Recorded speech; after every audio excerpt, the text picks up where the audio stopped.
Bakit nakapokus tayo sa long game o lalo na tayo mga OFW? Welcome makasipag sa bago nating video. Kung bago ka pa lang sa video itong makasipag, sana tapusin mong panoorin itong video na to at huwag mong skip dahil meron akong ibabahagi sa iyo na aking pinaniniwalaan na maaaring makatulong sa atin, lalo na tayong mga OFW. Kung bago ka pa lang sa video na to, ako nga pala si Diosdado Alaman, dating OFW, ngayon andito na sa Pilipinas at finish contract na sa trabaho, kaya umuwi ako makasipag. Isa rin akong content creator at isa rin akong barbero. At naniwala po ako makasipag na nasa trial and error po ang simula ng tagumpay makasipag. Okay makasipag, bago ko ibabahagi sa iyo makasipag yung aking insight makasipag, kung bakit long game dapat ang goal na temang OFW, dahil isa rin po yan sa goal ko ngayon makasipag. Noon hindi ko talaga alam makasipag, yung pag fake ng long term makasipag o long game, yun po yung makasipag. Mahalaga po ang mangarap tayo ng long game makasipag, o yung goal natin ay long game makasipag. Kasi naniniwala po akong makasipag na hindi ko makukuha sa pangmadali ang kaligayahan makasipag, panandali ang success makasipag. Paano na yung kinabukasan natin makasipag? Yun po yung binahagi ko makasipag, na dapat ay mag-isip tayo ng long game makasipag. Noon makasipag, hindi ko talaga alam yung pag-iisip ng long game makasipag, kasi ang alam ko talaga ay mag-isip na ngayon lang makasipag na success ako ngayon, nakakakain ng maayos, nakakatulog ng maayos, nakakahiga ng maayos. Okay na sa akin yung makasipag, dahil nalalaman ko makasipag na isa rin yung comfort zone makasipag, na nakastable ako sa aking comfort zone noon. At halos late ko na lang nalalaman makasipag yung goal makasipag about sa long game makasipag. Kaya nung naisip ko yung long term makasipag, kaya nung natuto ko mag-isip ng long term makasipag, halos late na lang ngayon mga kasipag. Sa edad ko na itong makasipag, dapat makasipag ay noon ko pa na isip makasipag, or na mindset talaga yung pag-isip ng long game makasipag. Kasi kagaya na yan makasipag ng long game makasipag, halimbawa pag edad mo ng 60, ano na ngayon? Lalo na kung ikaw ay walang stable job o hindi nakatapos ng pag-aaral makasipag, nakagaya ko. Yun yung long game makasipag na aking ibabahagi makasipag, na dapat ay mag-fake long term tayo makasipag, dapat ay mag-isip ng long game makasipag. Ibig sabihin ay matagal ang laban makasipag sa buhay, hindi lang ngayon lang makasipag. Kasi kung nag-success tayo ngayong araw na to, isang linggo lang makasipag, malamang kinabukasan susunod wala na yun makasipag. Yan yung para sa akin makasipag na tinatawag na long game makasipag. Lalo na kung ikaw ay nagkakaedad na ng until 60 mo. Anong future mo ngayon? May ipon ka ba o wala? Mayroon ka bang savings fund? Mayroon ka bang emergency fund? Mayroon ka bang retirement fund? Mayroon ka bang pension plan? Lalo na kung ikaw isang OFW, ano na ngayon? Hindi naman lahat sa atin makasipag na makuha at makasipag, lahat makasipag. Ang sa akin ang binahagi ko makasipag, na habang may buhay pa tayo makasipag, kung ikaw ay nasa abroad, pahalagahan natin yung trabaho natin makasipag at ipon makasipag. Kagaya ng sinasabi ko makasipag, na paano tayo makaipon sa sa pagpapadala natin makasipag ng tuwing katapusan makasipag. Yun yung binahagi ko. Kasi kung magpadala tayo ng lingguhan makasipag, para sa akin parang hindi siya maganda sa pagmamanage makasipag ng pagpapadala makasipag. Hindi baga siya productive makasipag. Para sa akin makasipag ay magpapadala tayo makasipag every end of the month makasipag. Yun yung natutunan ko makasipag. Kasi yung pamilya natin makasipag, alam na nila makasipag na tuwing katapusan tayo magpadala. Kaya siyempre yung pera makasipag, maano nila makasipag, mababudget nila makasipag, abuti ng isang buwan makasipag. Kasi kung tuwing lingguhan makasipag, hindi talaga siya productive makasipag. Kasi kung naubos makasipag agad yung pera, siyempre magpapadala ka na naman hanggang wala ka nang maipon ngayon. Yun po yung binahagi ko makasipag. Kaya mainam na magpadala ng tuwing katapusan makasipag. Kaya para sa akin makasipag, nasa yun yan makasipag kung i-apply mo hindi. Kasi naranasan ko rin yan makasipag, kasi isa na akong OFW makasipag. 6 months na ako ngayon makasipag sa pagiging tambay mga kasipag, pero andito pa rin ako mga kasipag, buhay pa rin makasipag. Bakit? Kasi in-apply ko yan makasipag, yung simpleng diskarte ng makasipag. Mahalaga po yan makasipag. Kaya mahalaga na mag-isip tayo ng long term makasipag, yung hindi lang ngayon makasipag. Para sa akin makasipag, okay lang yung makasipag na magsaya tayo ng konti makasipag, kasi kailangan din yan makasipag para ganado tayo uli makasipag. Isa rin po yan sa laban makasipag, pag nainip tayo makasipag, yung kasiyahan. Kaya kailangan natin makasipag. Ang laban sa buhay makasipag ay long game makasipag, hindi lang short term makasipag. Kaya kung short term lang yung alam mo ngayon makasipag, pwede mo yung baguhin makasipag as long game makasipag o long term makasipag. Lalo na kung malaki yung sahod mo ngayon, dapat ay magtabi tayo makasipag dyan sa makasipag. Gaya nung sinasabi ko makasipag, na sa emergency fund, savings fund, retirement fund, at saka pension plan. Yun po yung makasipag. Kailangan natin makasipag kahit sa maliit na bagay makasipag. At kung ikaw ay nasa ibang bansa ngayon, kung maganda yung trabaho mo, okay yung sahod mo, kailangan mo nang Para sa akin makasipag, hindi mo na ako uwi dyan makasipag para mag for good. Kung makikita lang ako ng gapiranggot na pera. Kasi yung milyon ngayon makasipag, napakaliit na lang yan ngayon na halagang makasipag yung milyon makasipag. Yung 1,000,000 ngayon makasipag, para sa akin makasipag, hindi may pagyayabang makasipag ay para na lang yung 100,000 or 50,000 makasipag. Alam kung bakit makasipag? Binago ko na yung mindset dyan makasipag kasi kung nalakihan ka pa sa 1,000,000 ngayon, siyempre, hindi mo na makontrol kung paano gastusin. Yun pala, nalalaman mo, ubos na yung pera mo. Yun po yung makasipag. Kaya ang 1,000,000 yan makasipag, para sa akin, nasa 100,000 na lang yan makasipag. Alam mo na, bakit? Dahil sa taas ng bilihin yan makasipag. Kaya nasabi ko yung 1,000,000 makasipag na maliit na lang, parang 100,000. Dahil tumaas na yung piso natin makasipag. Yun po yung realidad makasipag sa buhay makasipag.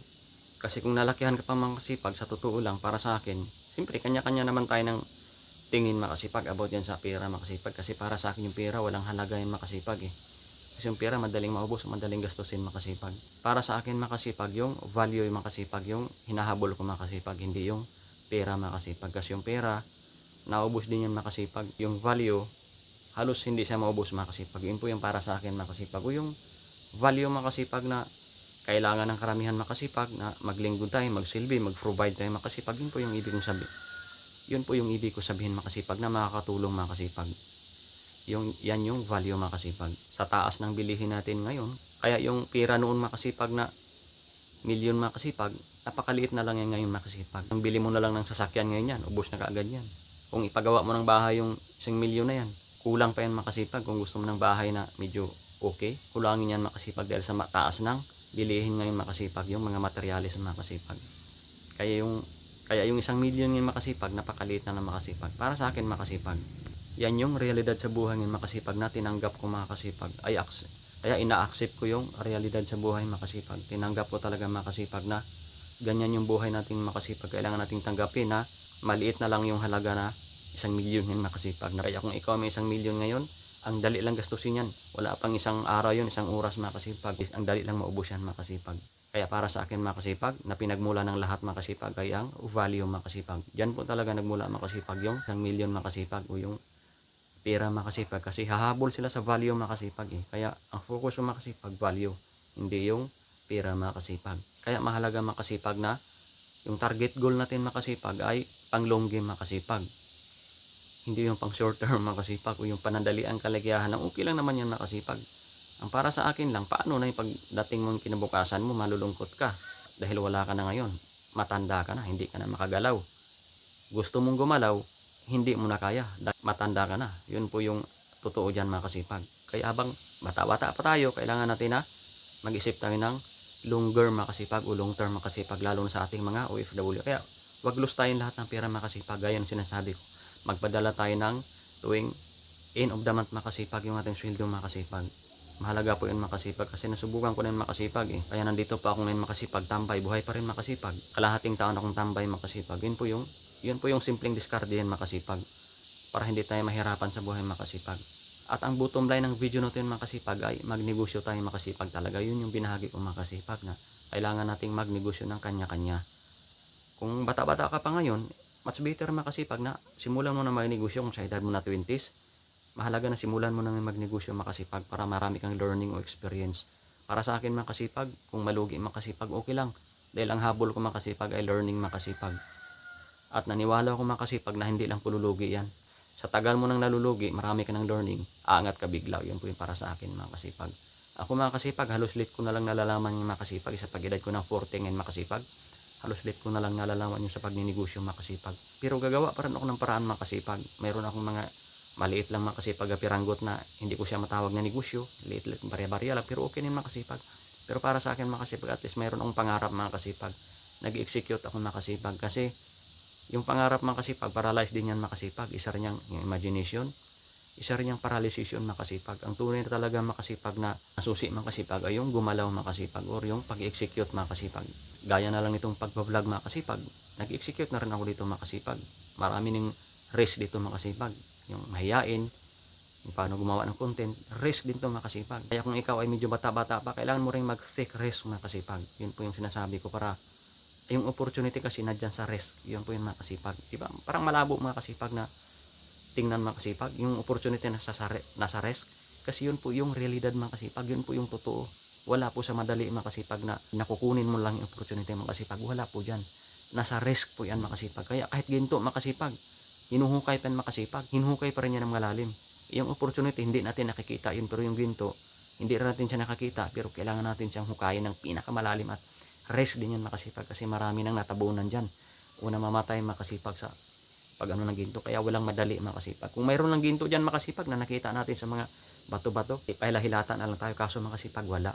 Kaya kailangan nating gumalaw para umasinso. Kaya naniniwala ako mga kasipag na kailangan nating gumalaw o mag-execute para umasinso kasi binigyan natin ng Panginoon ng kamay, paa, utak, nasa atin na lahat mga kasipag.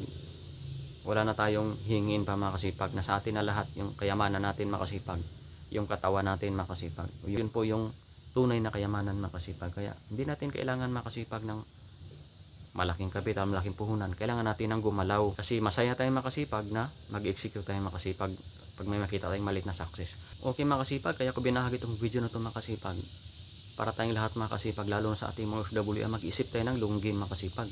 Kasi sa pagtanda natin, ang ibig kong sabihin makasipag, pag edad natin ng 60 or sa pagtanda natin, hindi tayo mahirapan. Yung po yung long game makasipag. Hindi lang ngayon lang, saya ka lang ngayon, saya ka ngayon, sobrang saya na over na sa saya. Okay lang naman yung magsaya. Wala nang masama. Pero pag nasobrahan ka na sa kasiyahan, nasobrahan ka na sa spending, hindi mo alam yung spending mo, yung pala pang retirement fund mo pala yan, o pang pension plan mo pala, savings plan mo pala ihulog yun. Wala na. Pag edad mo ng 60, wala na. Saka mo na maisip, yung pera mo, naglaho na. Ang laki para ng pera mo dapat. At pwede ka na ngayon pahilahilata sana, o magtambay, o magnegosyo kasi mayroon kang naitabi. Yun po yung binahagi ko makasipag. Okay makasipag, huwag kang mag-alala makasipag kung short term ang iniisip mo ngayon makasipag. Baguhin mo na makasipag, gawin mo na yung long game makasipag, lalo na kung ikaw isang OFW. Kasi ako din makasipag, halos late ko na lang nalalaman yung long game makasipag, pero mahalaga na may long game tayong makasipag. Kasi yung ibig kong sabihin makasipag, yung pag-edad natin ng 60 makasipag, na hindi tayo kawawa, yun po yung makasipag, yung binahagi ko makasipag. Okay makasipag, sana nagustuhan ng video na to makasipag. Siya nga pala makasipag, kung ikaw ay gustong matutong mag-operate makasipag, magdadrive ng mga heavy equipment o mag-operate, mayroon tayong group dito makasipag sa Heavy Equipment Operator Group makasipag, na willing mag-join ang lahat makasipag, lalo na sa mga baguhan. At welcome na welcome dito yung ating mga magaling at mga veteranong operator makasipag, para matulungan naman yung iba makasipag na hindi masyado marunong makasipag. At ako makasipag, maglapag rin ako makasipag. Ngayon makasipag, wala pa ako sa trabaho. Maganda po yung group natin makasipag. Isa na rin niya sa tulungan makasipag. May naglapag na rin ng paunti-unti makasipag. Pwede mo akong i-like, comment, and share or subscribe to our YouTube channel, or click the bell button below para ma-notify ka sa mga bago ng video ni upload. Okay makasipag, may kasabihan, nasa Diyos ang awa, nasa tao ang gawa. Okay makasipag, hanggang dito lang yung video natin makasipag. See you my next vlog. Hanggang sa muli!